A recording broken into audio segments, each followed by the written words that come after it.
Pala yung bulaklak natin dyan sa paligid gawing ulam. May nakita ko dun sa isang content na kinakain daw ang bonggabilya. Try nga natin kumuha at magprito ng bonggabilya. Kinakain daw to eh. Okay, kuha tayo ng marami. Kasi wala tayong chichirya doon. Kuha tayo. Ayan. Lutuin natin to. Prituhin natin to. Tingnan natin kung okay talaga tong prituhin. Ang dami pa naman no. So, uubusin ko lahat kung okay ang sinasabi nilang kinakain itong flower na to. Bonggabilya. Ang dami niyan. Guys, oh, hanggang doon yan. Hanggang dulo yan ha. Ang dami yan ha. So, marami tayong makakain. Edible talaga itong kainin. So, pag uwi ko sa bahay, gagawa tayo ng chips. Tingnan natin kung masarap. Sige. Masarap kaya ito? Exciting na ako. Exciting na ako talaga. Ayan. Hindi naman natin ito mauubos, guys. Kaya, dami natin makukuha. Kanina may orchids na ako doon na nakuha. Tapos ngayon, ito naman bonggabilya. Try natin kung masarap ang bonggabilya at orchids kainin as a chip. Okay?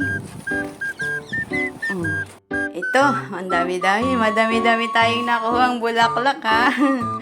Ayan, bonggabilya. At ito pa mga nakuha natin Kay Maria lang yan. So, ayan, simulan na natin to. Hugasan natin to. Tapos, mag-prepare na tayo ng panglagay dyan, pangmasa dyan, para gawin nating chips. Sabi nila, ang sarap daw. Tikman natin. Lahat ng mga bulaklak dito sa hardin, kukunin natin. Masarap talaga ang gawing chips. Tingnan natin. Sige. Ito, orchids naman to. Kinuha ko. Orchids naman siya. So, try natin talaga kung masarap gawing chips. Tatlo din akong pirasong gumamela. Ayan, sige. Kahit gumamela. Ayan, sige.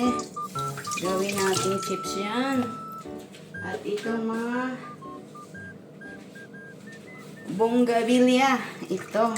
Adami to Ayan, nugasan natin kasi medyo maalikabok siya. Okay, ang gawin natin, maglagay tayo ng baking powder kasi itong magpapa-crispy sa kanya. Isang cup na harina. Ayan. Haluin natin. Lagyan natin ng paminta.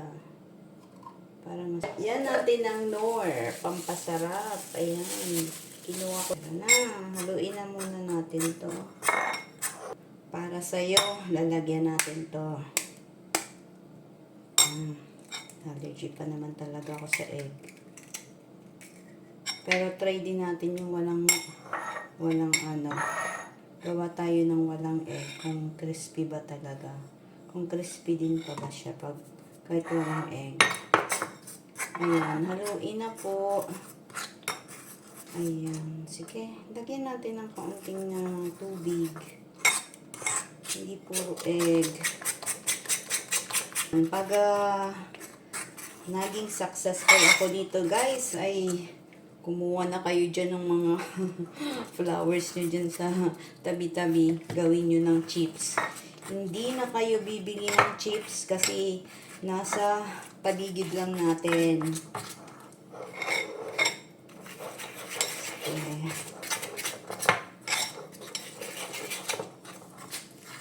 So, hindi na kayo bibili lang kayo ng egg na isa. Tapos, kung meron na kayo dyan Knorr, or kung gusto nyo lagyan ng bawang, pwede naman, di ba? Diba? Medyo pa to, malapot pa to. So, dagdagan pa natin ng tubig. Pwede na to, guys. Pwede na tong, na to. Okay na tong chips na to. Ordinaryong harina lang gamit natin. Pero may ano naman tayo, may rice flour tayo. Siguro mas maganda ang rice flour. Sa susunod, ang gagawin natin, rice flour ang gagamitin nating harina. So, pwede na to. Tikman ko nga kung okay na ang... okay na. Itong walang egg, try natin kung pwede. Na walang egg. Try din natin to. Kasi alam niyo naman na allergy si Maria. So, try natin yung walang egg. Kung pwede. So, yung walang egg na harina. Konti pang tubig. Try natin. Dahil sa wala nang makain si Maria. Wala nang makain dito si Maria. Gawa na tayo ng imposible. Ayan. Okay. Painitin na natin ang kalali. Diyan. Ayan. Isa-isay na nating ilagay yung flour. Sure na walang ano ha. Baka mayroong uod dyan.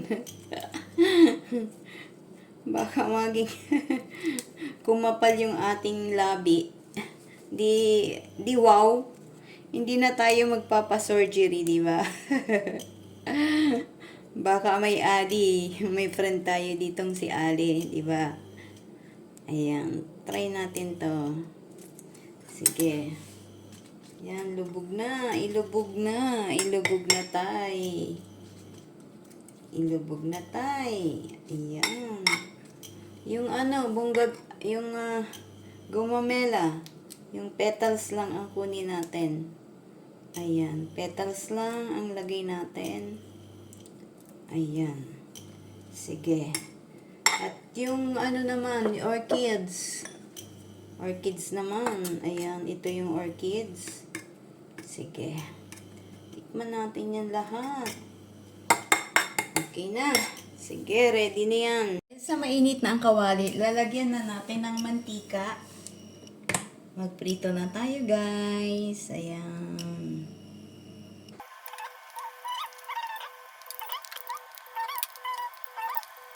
Ito yung orchids. Yan ang orchids. Gumamela.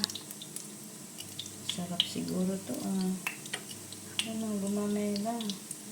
Tikman na natin to, ha. Pag masarap. Pag masarap to, ay, nako. Sinasabi ko sa inyo, mauulit pa to. At papakita ko sa employer ko na nagluluto ako nitong chips na to. Ano, bulaklak. Ano kayong sasabihin yan? Ay, Maria, wala ka na talagang makain. Ayan, nag-brown na siya. Pwede na, pwede na. Ito, mamaya, ididip na natin yung sausawan. Parang upoy lang to,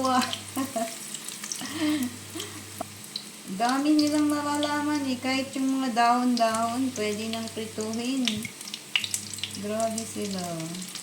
Okay, naluto ko na siya. Ito yung orchids, ito yung gumamela, ito yung bonggabilya, at mayroon pa dyan sa kawali. Kunin natin para matikman na talaga natin. Uy. Oh, talaga naman. Excited na. May Mang Tomas ako dito. Mang Tomas na lang ang ating sasawsawan. So, ilagay ko dito sa separate. Dito na lang sa paper. Ayan, sarap. Uy, excited na ako. Ito yung orchids. Uy, yummy, yummy, yummy. Harap. Masarap. Masarap siya. Medyo maanghang sausawan ko. Masarap, guys. Gawa na kayo. Masarap. Ito naman. Gumamela. Masarap din. Masarap din. Sarap. Sarap din. My God. Hindi na kayo bumili ng chips. Sarap. Sarap. Sarap. Pwede ng ulam. Kung wala talaga kayong pang-ulam, mga bulaklak ng paligid. Ito yung bonggabilya. Pwede na, ang sarap. Sarap talaga.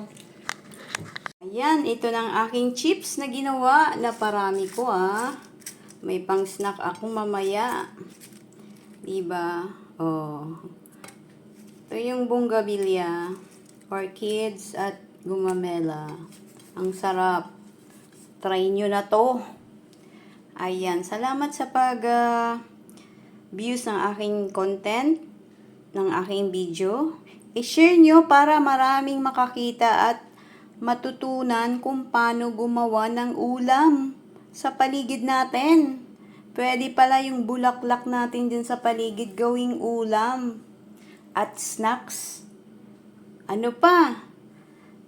Tara, kuha na kayo ng mga bulaklak dyan sa paligid at gawin na natin crispy na pang-ulam. Ayan.